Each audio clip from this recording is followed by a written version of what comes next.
जाना चाहिए, पर मैं एक सजेशन ज़रूर करूँगा। ज़्यादातर जो उन्होंने इंट्रोड्यूस करवाई है अमेंडमेंट इन द लॉ, वो सब में है, इनकम टैक्स में, सेल्स टैक्स में, एक्साइज में और सब में प्रोवाइडेड है। उसकी जो मेन थीम है वो ये पेक्यूनियरी जुरिसडिक्शन उठाने के लिए, ताकि फोरम डिटरमिनेट हो किस फोरम में ये केस जाना है, हाई कोर्ट में और रेफरेंस है या ट्राइब्यूनल में। होता ये है कि हम इन केसेस से हमेशा जान छुड़ाते हैं और एक इम्प्रेशन क्रिएट करते हैं कि ये केसेस यहाँ से चले गए, पेंडेंसी ख़त्म हो गई है। मेरी एक सजेशन ज़रूर होगी लॉ मिनिस्टर को, क्योंकि वो इस फील्ड में रहे भी है, प्रैक्टिसिंग लॉयर भी है, कि बजाय इसके कि हम इसमें लॉ में आसारों में अमेंडमेंट करें, इंक्लूडिंग द फैक्ट कि हमने इसमें रखा है कि लिमिटेशन एक्ट में भी हम तब्दीली कर रहे हैं, जो ऑलरेडी प्रोसीजर पेंडिंग है उस लॉ में सिर्फ इतना हो कि जो पेंडिंग मैटर मौजूद है, जिसमें मोर देन 4000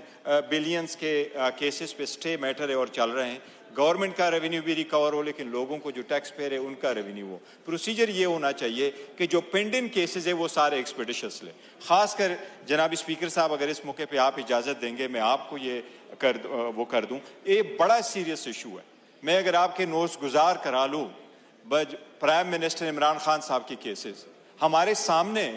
वो ट्रायल कोर्ट केस चलाता था, 14 घंटे उन्होंने केस चलाया और 10 मिनट की उन्होंने ब्रेक की, और 2 दिन में, हिस्ट्री में ये कभी नहीं हुआ, 2 दिन में वो ट्रायल कंक्लूड हो गए। और अभी हमारे जो उसकी अपील है वो अपील पेंडिंग है और अपील में कहीं भी फैसले नहीं हो रहे, आज भी हमारे केस उसमें गए। तो अगर आपने यूनिफॉर्मली अप्लाई करना है तो बजाय इसके कि हम सारे लॉ में कर लें, मेरी सजेशन ये ज़रूर होगी कि काइंडली जो अपीलों के और इसके रिव्यू के प्रोसीजर है वो पेंडेंसी ख़त्म हो और इसके लिए ट्राइब्यूनल